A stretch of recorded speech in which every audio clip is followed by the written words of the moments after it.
नमस्कार, मैं राकेश परमार और आप देख रहे हैं महत्वपूर्ण मुद्दा। मित्रों, आज का महत्वपूर्ण मुद्दा अत्यंत गंभीर है। पहले तो मैं समझा कि इस पर चर्चा करें कि ना करें, बहुत देर सोचा, लेकिन मैंने कहा कि चर्चा जरूर हो, क्योंकि मेरा अपना मानना है कि जो मुद्दा और जगह नहीं उठता है, मैं उन्हीं मुद्दों को उठाता हूं और आपके सामने लाता हूं। चैनल या तो उस पर डिस्कस करना नहीं चाहते या उनको करने नहीं दिया जाता, मैं उसको आपके चर्चा के योग्य करता हूं। आमतौर पर मैं रात के 10 बजे आता हूं, लेकिन अब आज धनतेरस है, पटाखों डाकों की आवाज में कुछ बात अधूरी रह जाएंगी, कुछ बात समझ में नहीं आएगी। और यह मुद्दा इतना इम्पोर्टेंट है कि इसमें गंभीरता की जरूरत है और बहुत इत्मीनान से सुनने की जरूरत है। मैं मुद्दा को रखने के पहले अपने विद्वान न्यायाधीशों और न्यायपालिका से हाथ जोड़ करके क्षमा चाहता हूं। मेरा उद्देश्य किसी को अपमान करना नहीं है, किसी के अवमानना का इच्छा नहीं है, लेकिन चूंकि क्या है कि आम आदमी इस देश में कहता है कि I will see you court. यह जो भरोसा आम आदमी के मन में है वो दरक रहा है, उस पर कुछ न कुछ डेंट पड़ रहा है। कारण का सिलसिलेवार आपके सामने रखूंगा। आपको लग रहा है कि यह मुद्दा महत्वपूर्ण है तो आपसे निवेदन है कि वीडियो के अंत तक बने रहे, इसे अपने सभी समूह में साझा करें और इस चैनल को सब्सक्राइब करें। मुद्दा है, अभी आप लोगों ने देखा होगा, बड़ा चर्चा हुआ था, बड़ा बवाल हुआ था कि सुप्रीम कोर्ट के सुप्रीम जस्टिस साहब के ऊपर एक वकील साहब ने जूता उछाल दिया था। मुद्दा क्या था वो सब चर्चा हो गया है। अभी कल झारखंड उच्च न्यायालय के उच्चतम न्यायाधीश के सामने एक वकील साहब ने बड़ी तल्ख लहजे में कहा कि please don't cross your limit. I know my capacity, I argue on my own way and I understand what I am saying, what I do. Country is burning. मतलब यह इतनी बड़ी बात वकील, अच्छा वो वकील भी कोई नौसिखिया नहीं थे या हमारे जैसे कमअकल नहीं थे, वो बहुत विद्वान लग रहे थे, उम्रदराज लग रहे थे। उन्होंने कटाक्ष भी कहा कि हाँ आप बहुत समझदार हैं, तभी तो जज बन गए, हम कमाल समझदार नहीं इसलिए वकील बन गए। जबकि सच्चाई यह है कि मैं तो छोटा मोटा आदमी हूं, मैं कापा हूं। जब हम कोर्ट में जाते हैं ना तो हमारे नाम के आगे लर्नेड एडवोकेट लिखा जाता है। ये बात ध्यान लीजिएगा। जो जज प्रोनाउंस करते हैं तो कुछ कोटिंग लिखाते हैं कि Rakesh Singh Parmar learned advocate on behalf of the show and show you appear on the matter, numbering बताते हैं। मतलब जज भी वकीलों को लर्नेड कहते हैं। मतलब यह नहीं यार, उन्हीं वकीलों में से जज बना जाता है और कोलिजन सिस्टम में से तो ज्यादातर उसमें से ही जज बनते हैं। अब मेरा मुद्दा है, आखिर क्यों एक आदमी जिसका 60-70 साल का उम्र हो गया, 25-30 साल से ऊपर से 50 साल से प्रैक्टिस कर रहा है, एमएससी गोल्ड मेडलिस्ट और एलएलबी टॉपर है, अनपढ़ नहीं है, उसको सुप्रीम कोर्ट के जज के सामने जूता मारना पड़ा। तो क्या हमारी जुडिशरी किसी एजेंडे के अंतर्गत जुडिशरी का काम कर रही है? संविधान उसके लिए प्राथमिकता नहीं है? वह इसलिए देखा जाता है, समय समय पर यह दिखता है कि कोई, जैसे अभी दिवाली का मामला आया है, इतना बजे से इतना बजे तक आप पटाखा चलाएंगे, जबकि और किसी मामले में वो लोग नहीं बोलते हैं। मेरा अपना, मैं कई बार यह वीडियो बना चुका हूं कि जज लोग पेन चलाएं, जबान ना चलाएं, भाषण ना चलाएं, प्रोसीडिंग में लिखवाएं। अगर उनको संभव लग रहा है उनको कि यह मामला प्रोसीडिंग के होंगे तो लिखवाएं। मैं समझ रहा हूं कि अगर जज सिर्फ इतनी बात कर दे कि प्रोसीडिंग में ही मामला कर रहे, मुंह से और सब अनाप शनाप भाषण भी ना करे, तो कोई उनको अपमानित नहीं करेगा। झारखंड के वकील साहब ने कहा कि कंट्री इज वार्निंग। मैं कह रहा हूं कि कंट्री वार्निंग हो रहा है कि वार्निंग हो रहा है। आई थिंक कंट्री में बी वार्निंग, और इस वार्निंग को जितना जल्दी समझा जाए और जितना जल्दी इसका समाधान ढूंढा जाए, इस देश के प्रतिष्ठा के लिए, न्यायाधीश के प्रतिष्ठा के लिए, न्यायालय के सम्मान के लिए बड़ा जरूरी है। मैं यह मानता हूं कि पूरे के पूरे न्यायपालिका में कोई दोष नहीं है, पूरे के पूरे वकीलों में कोई दोष नहीं है। हो सकता है कोई सिरफरा किसी को लाइमलाइट में आना हो तो कुछ ऐसा ऐसा बोल जाए, लेकिन जिस मुद्दे पर वो बोलता है वो तो गंभीर है। जैसे राकेश किशोर जी ने कहा, जब उनको जज साहब ने कहा कि अपने भगवान से कह दो ठीक कर ले, यह मामला ही नहीं था। आपके पास एक पिटिशनर आया अपना पिटिशन लेकर के, संविधान में यह प्रोविजन है कि आप उसको एक्सेप्ट करें या मना कर दें। आप मना करेंगे वो हायर बेंच में जाएगा। भाषण देना आपका काम नहीं है कि भगवान से कह दो वो कह दो, ये नहीं कर सकते। अगर वो भाषण नहीं देते तो वकील साहब जूता नहीं मारते, और अगर वो बिना भाषण के जूता मारते अब तक उनको फांसी दे दी गई होती। वही झारखंड वाले जो वकील साहब ने था, उनकी पूरी प्रोसीडिंग अभी नहीं आई है। हालांकि उन्होंने कहा जज साहब की the video is going on, video is recording, लेकिन मैं इस पर वीडियो पर बात नहीं करता।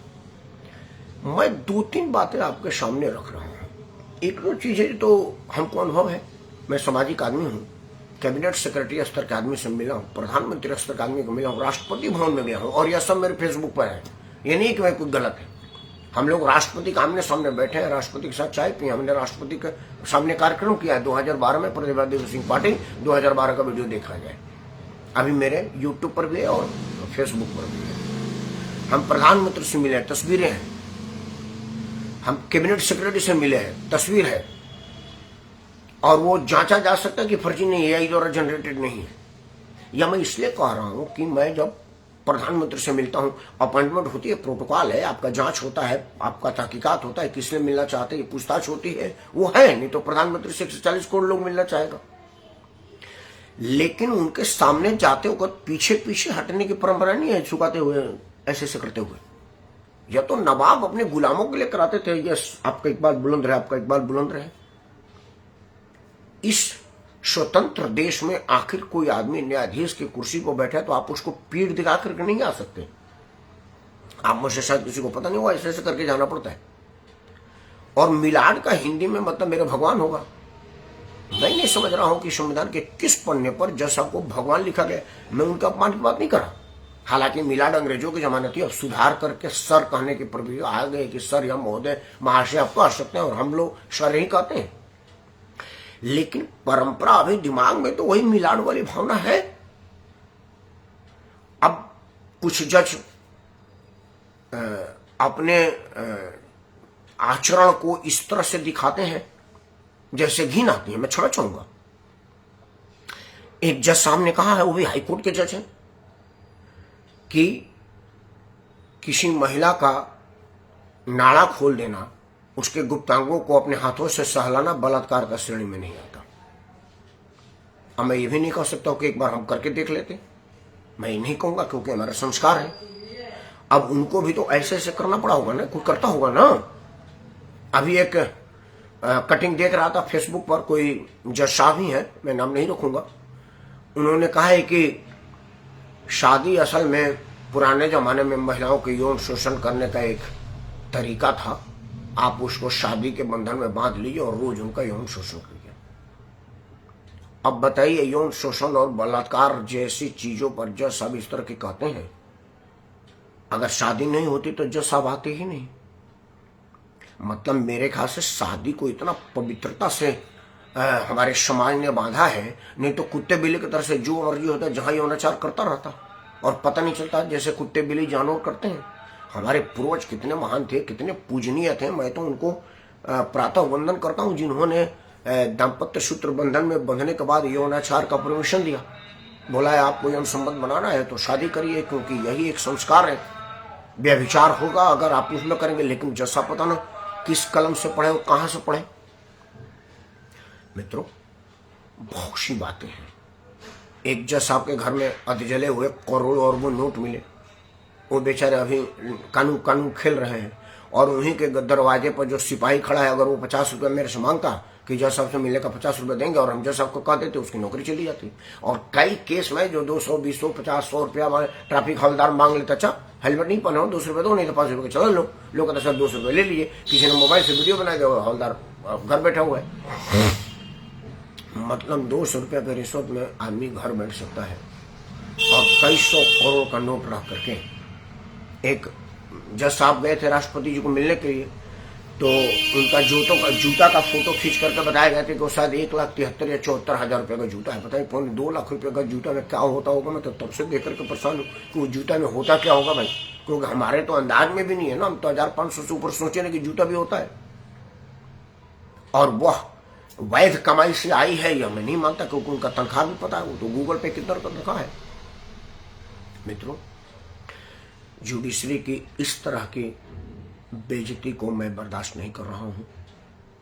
बेइज्जती के कारणों की तहकीकात की मांग कर रहा हूं, और अगर इसमें सुधार की आवश्यकता है ताकि इनका सम्मान बना रहे तो वह तुरंत हो, ऐसा मैं निवेदन कर रहा हूं। क्योंकि अभी भी आम आदमी का भरोसा न्यायालय पर है, और बदमाशों का भी भरोसा न्यायालय पर ही है।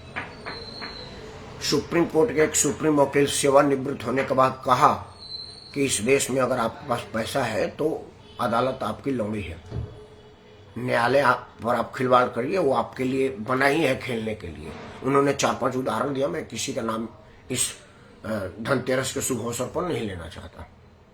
और यह देखा गया है, अभी हाल ही में लालू प्रसाद यादव का मामला गया, न्यायालय की एक प्रक्रिया है कि न्यायाधीश पूछते हैं कि प्लीड गिल्टी और नॉट गिल्टी, तो बोला नॉट, आई विल फाइट। वो फाइट इसलिए कि उनको भरोसा है कि मेरा कुछ नहीं होगा, और होगा भी तो 100-50 साल बाद होगा, तब तक मैं 3-4 जनरेशन स्वतः मौत मर जाएंगे। और निर्णय आएगा कि तुम्हारे परदादा या फादर ने कोई चारा घोटाला किया था, बोला हम का जन्म तो उसके जन्म में नहीं हुए थे। तो मित्रों, जैसे हम बोलचाल में कही जाती है ना कि चोर से शरीफ डरता है, सिपाही से शरीफ डरता है, चोर तो साथ ही रहता है। वही हाल अब न्यायाधीशों के साथ होने लगा है कि कोर्ट से शरीफ आदमी डरता है, अपराधी तो रोज कोर्ट जाता है। आदरणीय प्रेमनाथ द्विवेदी जी ने मुझे मार्गदर्शन दिया, मैं आपके लिए भी लाभप्रद होकर मैं पढ़ता हूँ। आपने लिखा था कि सीजीआई महोदय ने अपने पद की गरिमा घटाकर न्यायाधीशों को इतिहास में, जी सिर्फ सीजीआई नहीं, झारखंड वाले ने भी पता न क्या क्या, आखिर वकील साहब पागल थे नहीं। आप समझिए कि अगर आप इस तरह की बिहेवियर करेंगे तो फिर आपका सम्मान घटेगा, और अगर आपका सम्मान घटेगा तो भारत के 140 करोड़ लोगों का भरोसा घटेगा, क्योंकि वो हर जगह से थक हार करके कहता है कि कोर्ट में मैं तुमको देख लूंगा। जब उसको भरोसा हो जाएगा कि कोर्ट में भी कुछ नहीं होता, उन्हीं के लिए होता है जिनके पास पैसा होता है, पहुंच होता है, पावर होता है, तो फिर यह देश धराशायी हो जाएगा। धराशायी होने से देश को बचाइए, और सिर्फ न्यायालय क्यों, हर उस संवैधानिक संस्थान का सम्मान की रक्षा के लिए काम करें। यह एक चुनावी मुद्दा बने, चुनाव में यह पर चर्चा हो कि आखिर कोई संवैधानिक सीट पर बैठा हुआ आदमी हल्की बातें कैसे कर सकता है, अमानवीय बातें, हरकतें कैसे कर सकता है। मित्रों, आमतौर पर मैं अपने मुद्दे गंभीर ही रखता हूं और गंभीर मुद्दों पर ही चर्चा करता हूं। यह मुद्दा मेरे हिसाब से बड़ा गंभीर था, इसीलिए मैं आपके सामने रखा। ज्यादा वीडियो लंबा नहीं करूंगा। उदाहरण अगर मैं न्यायालय और न्यायाधीशों की देने लगूं तो 4-5 दिन लग जाएगा। मामला कई जगह का है, लेकिन 2 उदाहरण दे करके आपसे मदद की उम्मीद करता हूं कि आप इस मुहिम में मेरा साथ देंगे, ताकि हमारे न्यायालय और न्यायाधीश की साख बनी रहे और 140 करोड़ लोगों का भरोसा अडिग रहे। 140 करोड़ लोगों के भरोसा के लिए मुझे अपना आशीर्वाद दीजिए।